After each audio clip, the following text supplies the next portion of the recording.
Military leadership just shattered decades of tradition with a public statement sending shockwaves across Washington.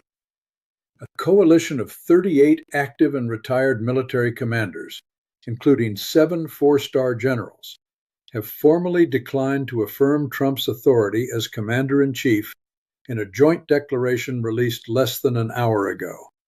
This is not quiet diplomatic disagreement.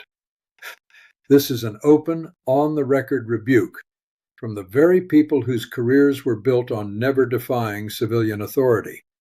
Hit that subscribe button now, because what is unfolding will dominate headlines for months. So what pushed these leaders to this point? According to the letter obtained by major news organizations at 3:47 p.m. Eastern today, these commanders cite a 14-month pattern of decisions placing political goals above national security and weakening military readiness. 3 specific incidents are called out. First, an abrupt withdrawal order from a key Middle East intelligence post in October, issued hours after a campaign rally, without consulting field commanders. Second, a blocked NATO joint training exercise in January, allegedly delayed because the commanding admiral had previously testified to Congress about budget shortfalls. Third, and most seriously, a February 9th directive instructing the Joint Chiefs to hold back emergency equipment shipments to a forward operating base until certain generals agreed to appear at a White House event celebrating military strength. This is not policy disagreement. This is using operational command as a bargaining chip for political theater. Here is the full context of what has been building. Tensions between Trump and senior military leadership have simmered since his first term. But everything shifted when a classified directive leaked to the Senate Armed Services Committee on February 11th, showing direct White House interference in time-sensitive operational decisions. That directive, allegedly bearing Trump's personal signature, ordered a 72-hour hold on critical resupply approvals for a base facing imminent threat, with the condition that 3 four-star commanders agree to appear on television praising administration defense policies. When Senate Armed Services Committee members reviewed this document on February 12th, Senator Michael Thornton, a Republican and former Marine, told colleagues he had never seen anything like it in 40 years of service.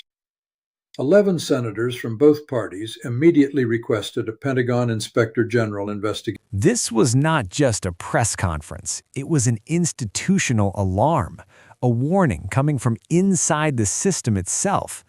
When leaders who built their careers on silence decide to speak, it signals that something extraordinary has happened. But before that request could even be filed, the military leaders themselves decided they could not wait. They went public. The letter was unveiled at a National Press Club press conference at 3:30 p.m. today.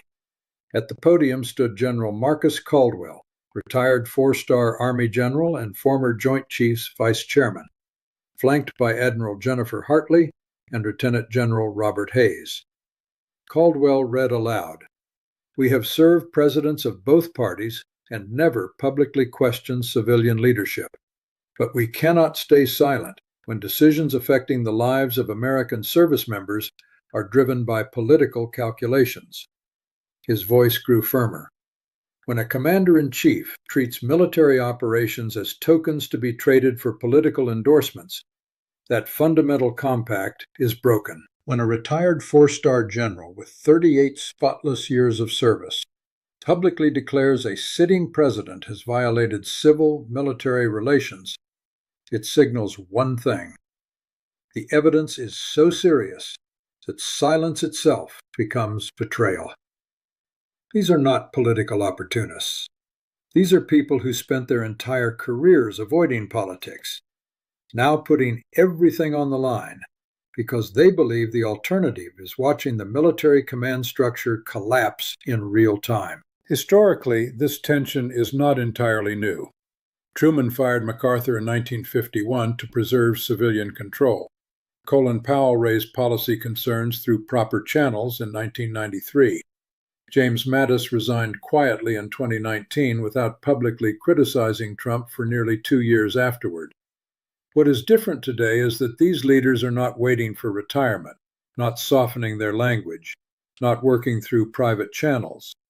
They are standing before cameras, declaring openly that an existential threat to military integrity exists right now. The letter organizes concerns into 3 areas: operational interference, with documented evidence of White House orders delaying time-sensitive military operations based on commanders' public loyalty to the administration; politicization of military careers, with promotion and assignment decisions allegedly influenced by political alignment rather than professional competence; and erosion of independent military advice, with senior commanders excluded from national security discussions whenever their assessments conflicted with political messaging. According to General Caldwell, the White House Chief of Staff called the Pentagon on February 9th at 2:15 p.m. and instructed the acting Deputy Secretary of Defense to hold all authorizations from 3 forward operating bases until further notice. When asked for a reason, he was told commanders needed to demonstrate better understanding of administration priorities. 2 hours later, those same base commanders received. Imagine battlefield decisions tied to political performance. At that point, the chain of command stops being about strategy and starts being about loyalty. For any democracy, that is a dangerous turning point. Received calls from a White House political advisor inviting them to a televised discussion praising current defense leadership. The message was unmistakable: provide political endorsements, and the holds get lifted. Refuse, and your troops go without what they need. This should alarm every American, regardless of party. If a president can stall critical military authorizations until commanders deliver political endorsements, national defense becomes a campaign tool. Every operational decision becomes subject to political conditions. Every commander is forced to choose between protecting their troops and protecting their integrity. And here is the detail that should make everyone stop. Admiral Hartley confirmed at today's press conference that one of those bases experienced increased hostile fire on February 11th and 12th, just 2 days after the directive. The enhanced defensive systems the base commander had specifically requested were part of the delayed authorization package.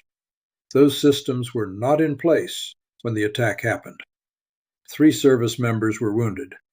Real people in a dangerous place may have faced greater risk not because of strategic necessity, but because their commanders had not yet delivered sufficient political support. Multiple Pentagon sources say this letter is only the surface of the problem. At least a dozen additional flag officers wanted to sign, but were advised by military legal counsel that doing so while on active duty could violate regulations barring uniformed personnel from political activity.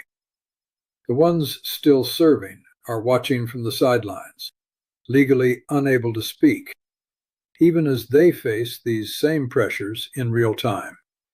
According to a retired 3-star general speaking anonymously to the Washington Post, senior military leaders spent 6 months weighing their options before concluding that going public was the only path that would force genuine accountability. Legal and constitutional scholars are calling this the most serious civil-military crisis since the Cuban Missile Crisis.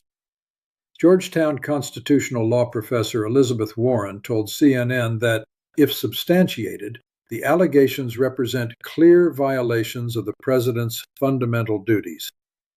Michael Chertoff, former Homeland Security Secretary under George W. Bush, stated the conduct described could violate federal statutes prohibiting use of government resources for campaign purposes.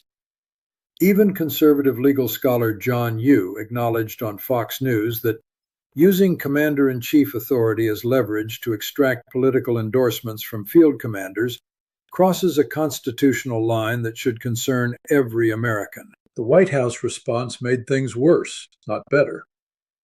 Rather than disputing the specific facts, This moment is bigger than one presidency. It raises a fundamental question. Can military neutrality survive political pressure at the highest level? Or has the balance between civilian leadership and armed forces entered uncharted territory?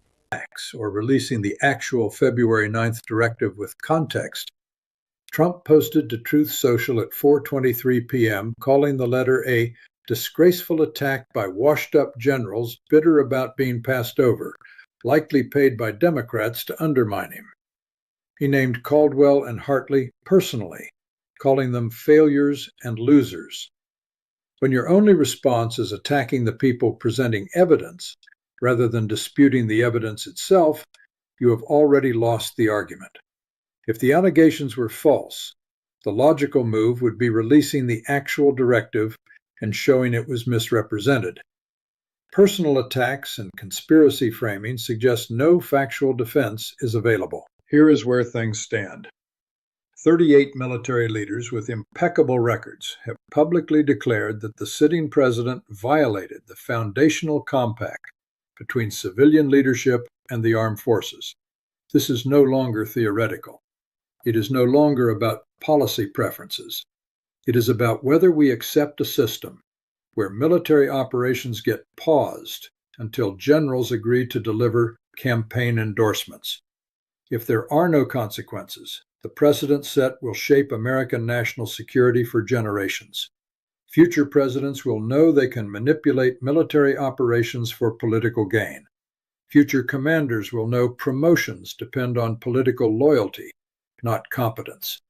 Future adversaries will know American military decisions may reflect domestic political needs rather than strategic calculation. Keep watching this story closely. It is nowhere near finished.